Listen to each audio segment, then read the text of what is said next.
Oi, gente. Vocês lembram do hacker de Araraquara, o Walter Delgatti Neto? Pois é, ele agora está dizendo que o Barroso, ministro do Supremo Tribunal Federal, teria auxiliado Deltan Dallagnol e orientado Deltan Dallagnol em relação ao que colocar e o que não colocar nas investigações da Lava Jato. Essa é uma acusação de gravidade muito grande, mas obviamente é uma acusação que precisa de evidências. Então, aqui no vídeo, eu não estou simplesmente acreditando no Walter Delgatti Neto, nem estou dizendo que ele está mentindo. Eu estou simplesmente noticiando o que ele falou e aí eu vou fazer alguns comentários sobre os desdobramentos disso, caso seja verdade, o que a gente ainda não sabe. Obviamente, isso acabou de ser noticiado, vem de uma série de entrevistas da CNN que está sendo divulgada por vários portais e apareceu inclusive na TV 247. Né? O hacker Walter Delgatti Neto, responsável alegadamente pela divulgação das conversas entre procuradores da Lava Jato, afirmou que o ministro do STF, Luiz Roberto Barroso, auxiliou e orientou o procurador Deltan Dallagnol. Vocês sabem das conversas do Moro e tal, ele afirmou que os procuradores desejavam prender os ministros do Supremo Tribunal Federal, Gilmar Mendes e Dias Toffoli. Ainda segundo ele, o ministro do STF, Luiz Roberto Barroso, auxiliou o procurador Deltan Dallagnol, então coordenador, sobre o que colocar nos processos. Diz ele, eles queriam, eu não acho, eles queriam, inclusive Gilmar Mendes e Dias Toffoli, ou seja, queriam eles, os presos, né? Eles tentavam de tudo para conseguir chegar ao Gilmar Mendes e ao Dias Toffoli. Eles tentavam falar que o Toffoli tentou reformar o apartamento e queria que a OAS delatasse o Toffoli. Eles quebraram o sigilo do Gilmar Mendes na Suíça, do cartão de crédito, da conta bancária deles. Eles odiavam o Gilmar Mendes, falavam mal do Gilmar Mendes o tempo todo, disse Delgatti em entrevista exibida nesse domingo pelo programa CNN Série Originais. Né? Ainda segundo o tal do hacker, suposto hacker, né? Toda essa história é muito nebulosa para mim, o ministro Barroso, eles tinham um laço bem próximo com o Deltan, né? O Barroso e o Deltan conversavam bastante sobre vida pessoal, inclusive o Barroso, em conversa, auxiliava o que colocar na peça, o que falar. Um juiz auxiliando também o que deveria fazer um procurador, disse o Walter Delgatti Neto. Na entrevista, Delgatti contou que conseguiu acessar celulares de 4 ministros do STF, além dos aparelhos de Jair Bolsonaro, do deputado federal Eduardo Bolsonaro e do vereador pelo Rio, Carlos Bolsonaro. Ainda segundo ele, o telefone do ministro Alexandre de Moraes não continha troca de mensagens. Delgatti relata que acessou o celular de 4 ministros do STF. No de Alexandre de Moraes, ele apagava tudo. Tinha acesso também ao e-mail dele. Ele brinca dizendo que abaixou o livro para ler, tinha conversa de e-mail e tal.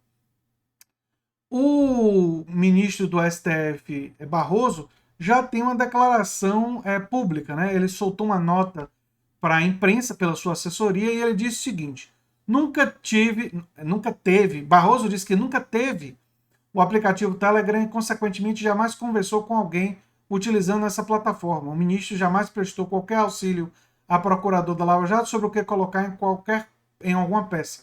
Mais do que isso, ele nunca sequer conversou com qualquer procurador da Lava Jato sobre mérito de processos da competência deles. Trata-se de uma informação falsa.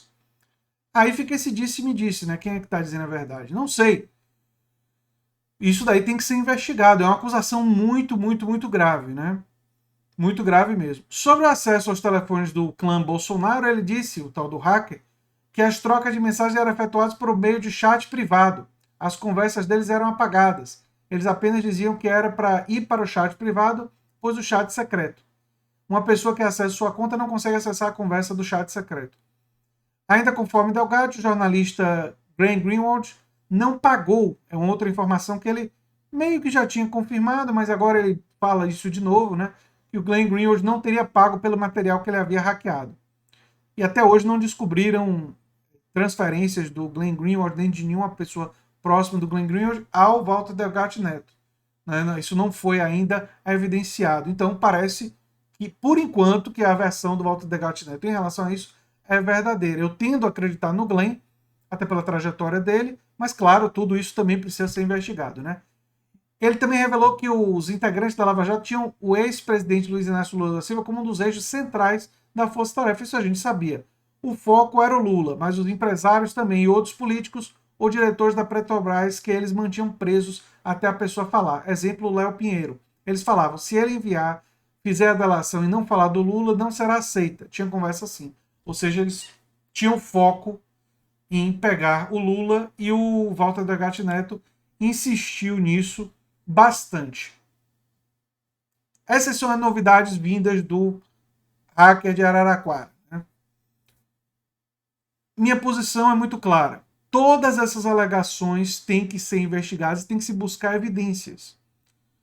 E isso vale também para delações. Eu acho esse negócio da pessoa falar, especialmente nesses casos, e muita gente simplesmente acreditar, seja ele falando, seja o Barroso falando, uma coisa muito complicada, não é? Porque as pessoas podem vir a público falar um monte de coisa que não tem evidência, simplesmente para se safar, ou talvez para fazer algum tipo de acordo, ou para tem gente que é megalomaníaca, que quer aparecer na mídia, e a gente não pode dar crédito como verdade, mas a gente também não pode dizer que não é nada, que tem que ser ignorado, que é mentira. Como disse o Barroso, para mim, ele está no lugar deles, caso não seja verdade, mas os investigadores têm que ir a fundo em relação a isso. Tem que tentar de tudo investigar para ver se Barroso estava, o ministro do Supremo Tribunal Federal, ajudando a Operação Lava Jato. Ele estava instruindo o Deltan Dallagnol. Se isso for verdade, não estou dizendo que é, teria que ter um impeachment do ministro. Ele teria que ser retirado. Ele não pode ficar. Não é? Se a investigação vai demorar e isso só vai finalizar depois de 2022, aí é o sucessor do Bolsonaro que indica. Entendeu? O próximo. A questão. E tem gente que vai dizer: não, mas não pode ser agora porque o Bolsonaro vai indicar um terrivelmente evangélico. Essa é uma questão séria, gente. A gente não pode pautar os nossos princípios com base exclusivamente no curto prazo, entendeu? Se isso ficar aprovado e tiver um processo, ele tem que sofrer o impeachment. É a questão da lei. São as regras do jogo. Entendeu? É a mesma coisa que eu falei em relação à regra do. Tinha gente defendendo, gente da esquerda defendendo permitir a reeleição do Maia para evitar o Lira. E eu disse: olha, na Constituição está dizendo que não é assim. Então, se você quer respeitar a Constituição, você não pode simplesmente abrir mão da Constituição quando ela é inconveniente. Se você não concorda com a Constituição, você tem um processo, você pode modificar a Constituição. Eu não sou favorável à Constituição ficar igual para sempre. Mas quem muda a Constituição não é o STF. Quem muda a Constituição é o Congresso, o Senado. Né? Tem que ter um processo, tem que ter votação e uma quantidade adequada de votos necessários para uma emenda constitucional ir lá e modificar a Constituição. A gente tem que respeitar as regras. Isso é importante. Agora, o caso em si é o que eu estou dizendo. Tem que ser muito bem apurado isso daí. Todas as alegações dele têm que ser apuradas. Algumas coisas que ele falou a gente já sabia. O negócio de foco ser Lula e tal. Nada disso é novidade. Mas essa questão que eu, pelo menos, nunca tinha ouvido falar, de que o Barroso teria direcionado as investigações da Lava Jato, que seria um outro juiz, um juiz do Supremo, isso para mim é novidade. Isso não tinha aparecido em lugar nenhum.